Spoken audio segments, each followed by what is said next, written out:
find that we take the very things that we do every day in life for granted until something happens in a blink of an eye. Hello, I'm Tom Russo, and this is In a Blink of an Eye, where we discuss stories from ordinary people whose lives are changed in an instant and how they overcome through faith, courage, and determination. Join me on this podcast for uplifting stories of how people face various challenges and learn to not only survive, but to thrive. Now, today, we are joined by the magic of phone. Unfortunately, we couldn't get the video to work, but my friend Kevin Rutledge. Kevin, welcome to the program. I'm glad to be here. It's an honor to be with you. Well, Kevin, I'm so excited to hear your story and to have it shared with our fans. But I want to kind of start from the beginning. Tell us a little bit about yourself. Tell us where you were born, where you grew up, your hobbies, your interests, things of that nature. Well, I'm a native Texan. I grew up in the Texas Panhandle, place that I always say, when it snowed in New Mexico and Colorado, what didn't stick to the mountains would dump in the Panhandle. We had got a ton of snow up that way. Grew up in a single family household. My mom was just an absolute pillar of strength. And so I guess where I am in my life, I owe a lot to her and whatever things she instilled with me with manners and moral things like that. So, God rest her soul, she's been gone for a couple of decades, but she was actually my hero, if you want to say, in my life. Kind of an inspiration. Very much so. Very much so. From there, lived in the Dallas-Fort Worth Metroplex. That's where I met my wife of now 40 years, 40. Congratulations! You even have Cindy and I beat. We're only at 37. Well, like I say, you'll catch up, but I don't think you can. I'm sorry. God willing, I guess. But two daughters. They're both born in Dallas. And, I had the pleasure of having a dream job, I guess you would say. I got to work for my childhood favorite team and still is, of course, the Dallas Cowboys. And I've told you before, they have therapy groups for that. Yeah, says a Texan fan, no doubt. So, so from there that led into I worked in sales with them, corporate sales, and that opened up the door into getting into banking. Ironically, a industry that my mom was in as a teller for many, many, many, many years. And of course, that's how you and I met. And ironically, how you and I met, yes, and in Arizona of all places. Arizona of all places, and that's what happened. I got relocated there to start some de novo branches for Compass Bank out in that market. And when we always talked about if we retired, we'd probably come back to Texas. And we did. The only problem with that is that we left our kids in Arizona. They were kids when we moved there in 2000, and then they're young adults with their own lives, and so unfortunately we moved away from our future grandkids. Now we have two now. You have two grandkids. We have two as well. So I understand that. Yeah, great. But the beauty of being semi-retired, I guess now, is that we can go back and forth, anytime that we want to. My wife's retired and from the medical industry, and so we have that autonomy, freedom to do. And what's interesting is you're and my life have a lot in common because I was a long-term banker. My wife's a medical professional. We have two kids. We have two grandkids. They live far away. You love sports. You're passionate about sports. I'm certainly passionate about sports. I did some sports broadcasting, owned a sports memorabilia store, and wrote a book about baseball. So we've had a lot of things that crossed over in our lives, and it's one of the reasons why you've always been a good friend of mine. But I know recently, I say recently, it's been a few years. And maybe even going back even further in your life, you had a couple of really tragic events that truly did happen in a blink of an eye. Tell us a little bit about those. Well, the most recent would have been 3 years ago, this past March. That's when a tornado came through Round Rock. Who knew? that we were in the new tornado alley. That tornado started around I-45 and I-35, and it went. I remember this from the reports. 31.31 miles had a path, Wow. and the most speed it was about 148 miles per hour, and that happened to be in our backyard down there. We were behind a creek, so we got hit pretty hard. I'll tell you, I think this is a God thing. I believe is that we had tornado warnings throughout the day that day. Again, growing up in the Texas Panhandle, tornado warning every single day. No, Right? you have a tornado warning. It's always on the bottom of the TV screen. Always, I always. remember it well. Having graduated from Texas Tech and living in Lubbock for quite a while. So Exactly. They just, there's if the wind doesn't blow out there, I say it's a good day, and that's probably about 3 days out of the year, maybe. Another one of the reasons I moved out of the Panhandle pretty quickly after graduating. But I digress. Anyway, that day, my wife was watching the news, and she happened to be watching at that time, and I was back in my office, which is the front of the house, and she said, "Hey," she goes, "They said the tornado just touched down in Round Rock." Got my attention. I got up and I, walked out there, and then I walked to our back area, which again, the back area or backyard and everything is where that creek is. And I kind of looked down the creek to the right, and I just see this stuff swirling in the air. There's no particular dark matter or anything like that. I just see trash swirling in the air. I asked Lauren, my wife, I said, "Come here and look at this real quick." And no sooner did she get to that back door than I started seeing trees fold over, the fence came down. So I just grabbed her and we ran to, about a catty corner of where we were into a bathroom and got in there. And again, in a blink of an eye, Tom, that thing was gone. Probably 30, 35 seconds. I wasn't ever scared. I was kind of amazed because I was sticking my head out like guys do, right? We don't think about our safety and security.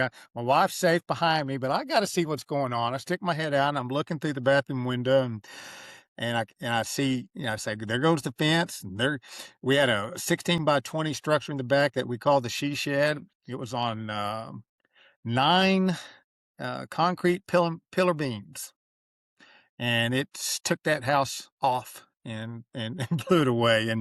And so the whole end of our back house again had come off, and I would say a good 80% of the house was destroyed, and we were safe and sound, not a scratch on us again. And and thank God for that. And yes, in sir. that 35, 40 seconds, you say you weren't scared, which I kudos to you for that, because I would have been frightened to death. But there had to have been some moments in there where your very faith is shattered a little bit, or it's shaken.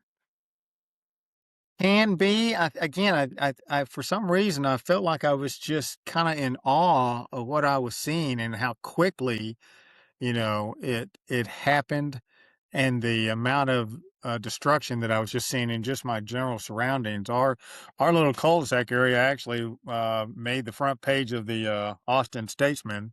They put a drone up in the air and took a picture of our area, so you could see the destruction. Everybody in the cul-de-sac had some type of destruction, but just two of the neighbors, me and my next door neighbor, were the only ones that were displaced for a while.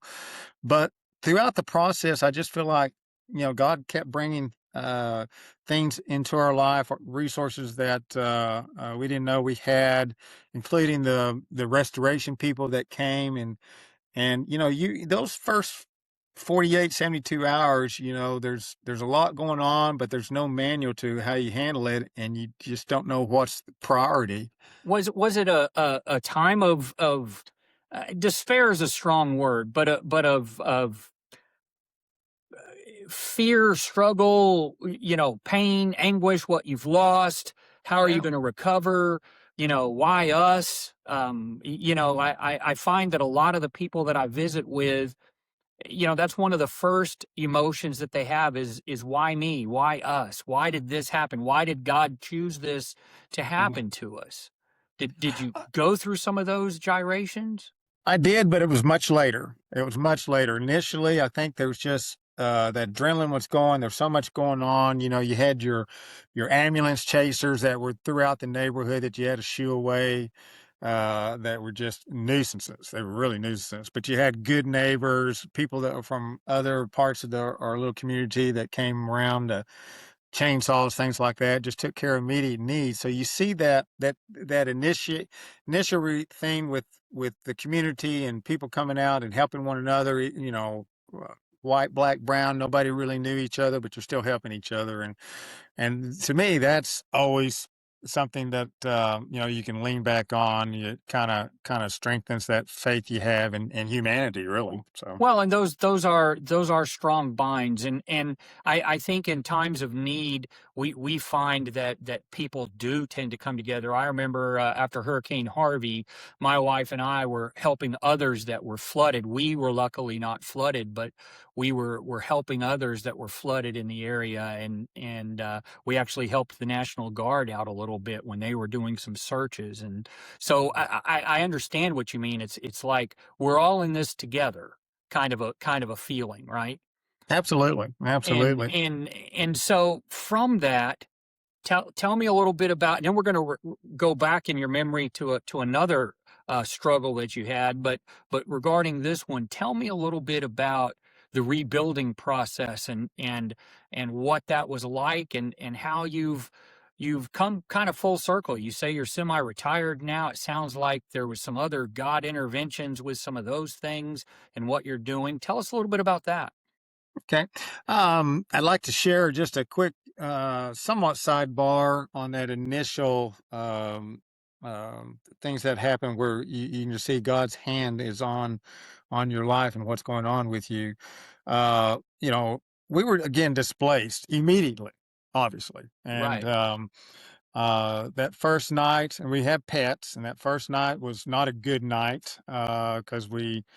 Um, it just wasn't a good night, but we end up being safe.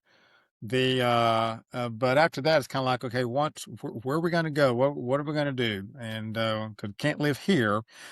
Had a friend of mine reach out to me and said that it's only a temporary situation, but said they think that there is this little B&B with this nonprofit organization. They actually kind of rent it out to earn extra money that would be available to us.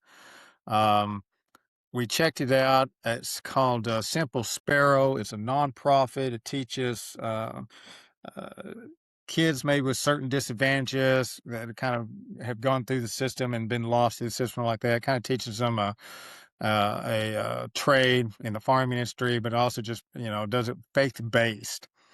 And again, we didn't know these people; they didn't know us. They welcomed us in, didn't ask us for a dime, said our pets were welcomed as well, and as for as long as that we needed it.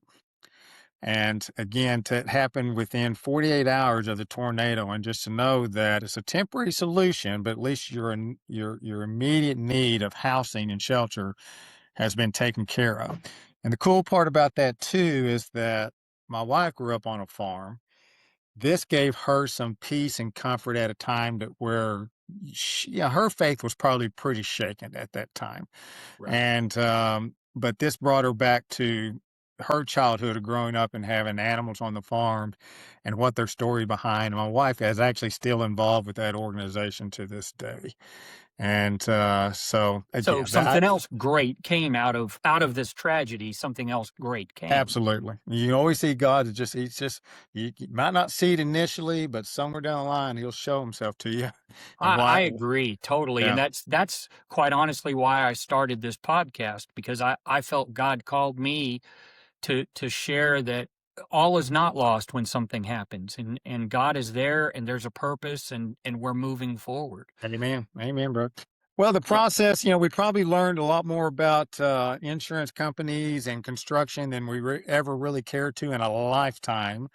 And the putting the house back together and dealing with uh, adjusters and subcontractors trampling through for months and months and months, that wasn't any fun. It tested our faith for sure from time to time. Not that they didn't do a good job, but it's just, it's not. You can see when shortcuts are being done, and you can see where the when insurance is maybe pressing you on an area they shouldn't be pressing you on, and so, but all in all, it was an okay experience putting it all back together again. We've been back in for a couple of years now, and we've learned that, I'm a big gardener, and most of my stuff I thought was destroyed back there, and I neglected it that whole summer we were out of the house for that 9-month period. And it was just God's resources, whatever sun and water He wanted to provide is all they got. And the majority of my vegetation came back. Just shows you how resilient Well, that's plants are and how fantastic. people are. That's good for me to know because I love gardening, and we have about an acre of property here where we have a little orchard and a little garden. And since my eye problem and I'm real sensitive to sunlight, I haven't been able to get out and work in the yard like I normally do during the summers. And our garden has gone crazy with weeds, and some of our fruit trees have not blossomed like they should. But I'm hopeful that once I get to a point where I can get back out there, that I too can salvage some of that, and it's in God's favor that they've been taken care of. That's good to hear, Tom. I think you're going to be surprised. I think you'll I be hope surprised, so. Well, pleasantly surprised. you shared with me two other things that I want to touch on. One, Mhm. you said that you recently started, or at some point here started, kind of an accounting job. Mm. Tell us a little bit about that and how that came about. Well, again, as I said, a retired banker. When we left Arizona, came back to Texas, I was out of banking at that point in time. And again, our love of sports, I always come back to it. Like I say, I had the pleasure to work for the Cowboys. I just wanted to see if I can't get something involved in sports, get my foot in the door again there. Round Rock Express was in my neck of the woods. That's the Nolan Ryan's and his family, their team and organization.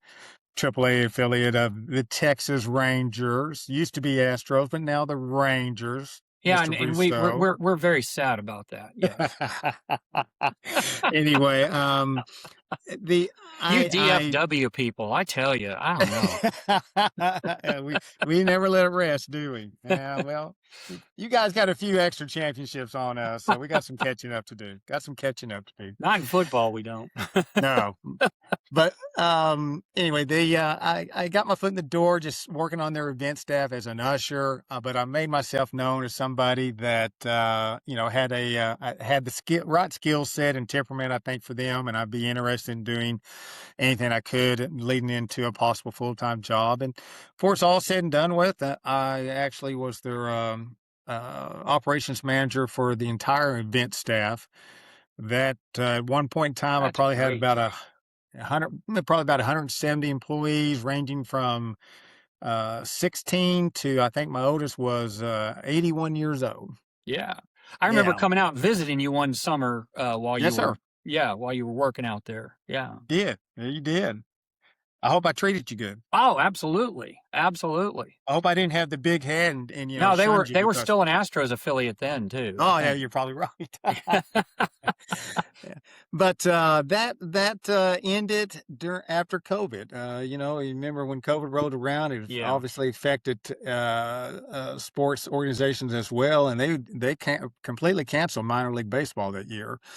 So, most everybody was, kinda laid off at that point in time, and again, I'm already semi-retired, so it's okay. I enjoyed what I did with them. I completely understood, and just thought, well, we'll see what next opportunity may come out. And that opportunity was not too long after that. I'm probably about 2 or 3 months. I'm in my front yard, which I'm hardly ever in the front yard because my backyard's my oasis. Your I'm in kingdom. my kingdom, yes, my front yard. I'm actually out there, pulling weeds.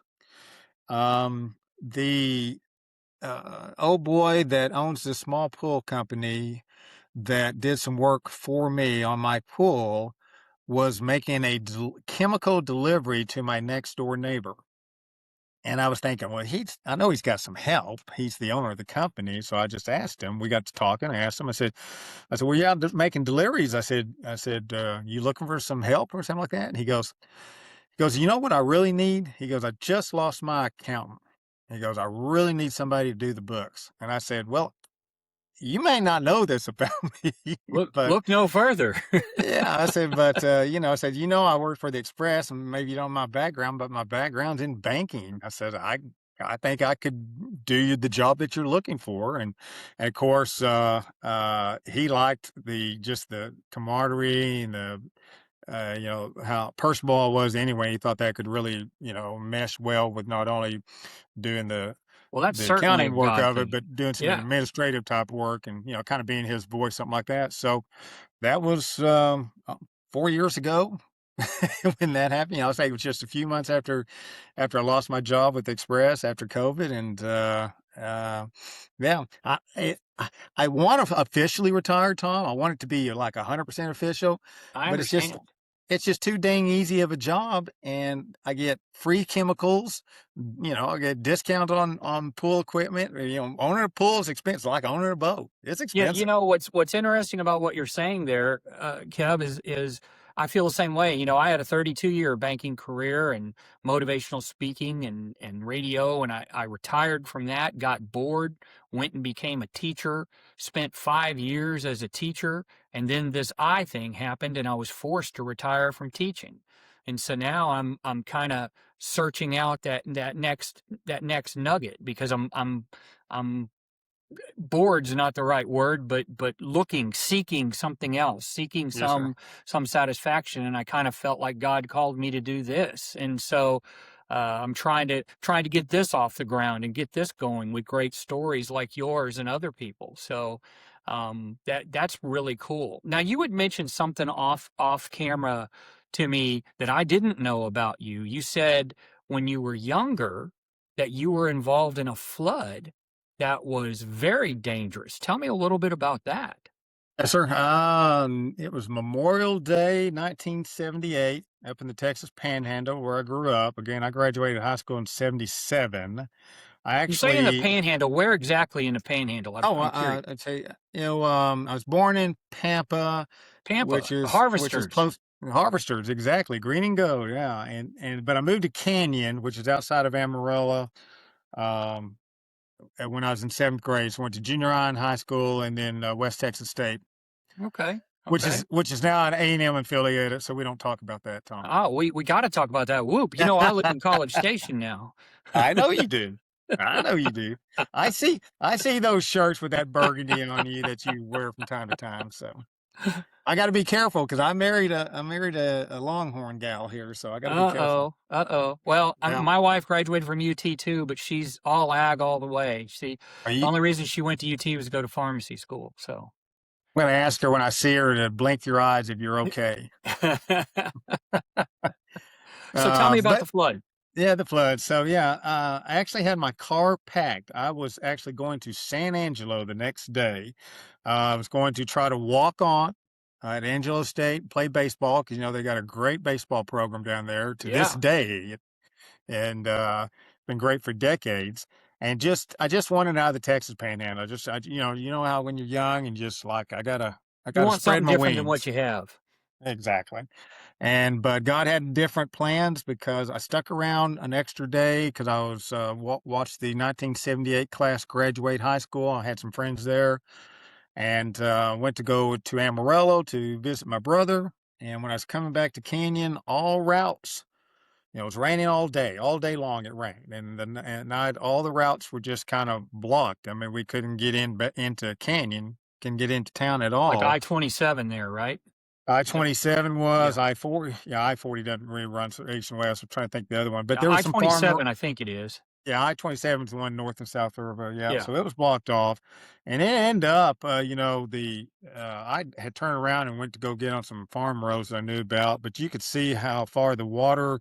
You see the mud levels probably a good 10, 12 feet up on these storage buildings that were way off the highway, and there's a few creeks around there, but there was really no big no rivers or lakes or anything. So that was amazing to see that afterwards.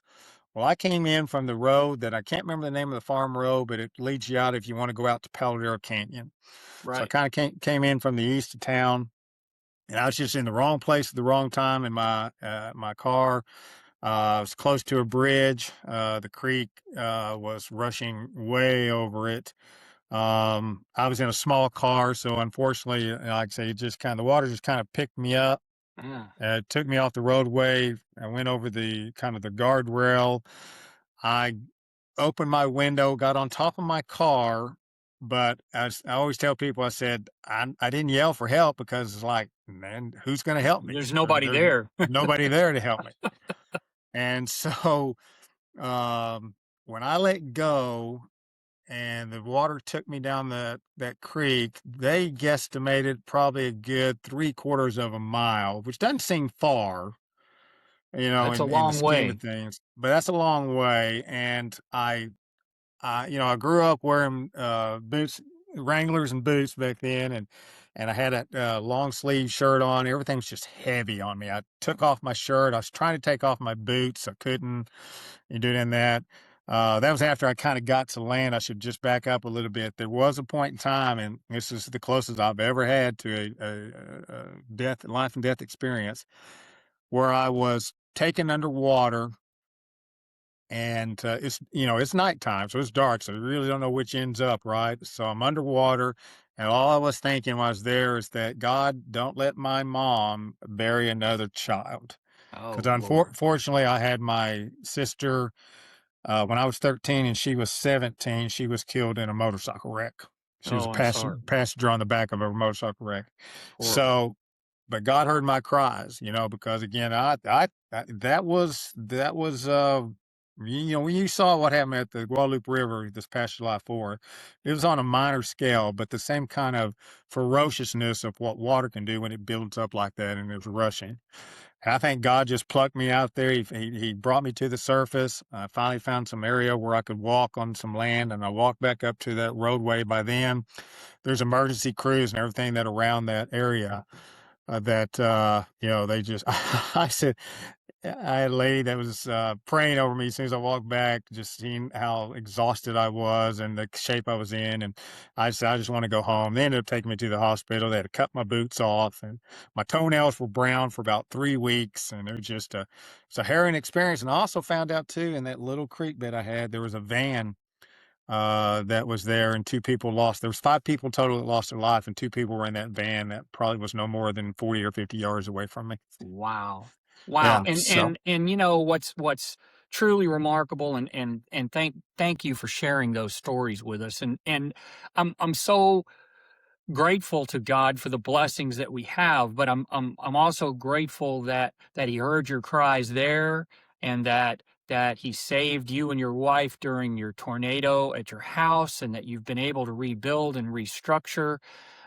Kevin, it's really just a wonderful thing to get caught up with you like this, and to share your story, and to let others know that despite bad things happening, because bad things happen to everybody, and we all have to kind of overcome them. yes, And sir. and but God typically doesn't give us something that He knows we can't handle. We just have to be listening. We have to be listening to God. Have to be And listening, have to persevere, and just live by faith. I don't know how people can't if they don't have faith, I because agree. I agree totally.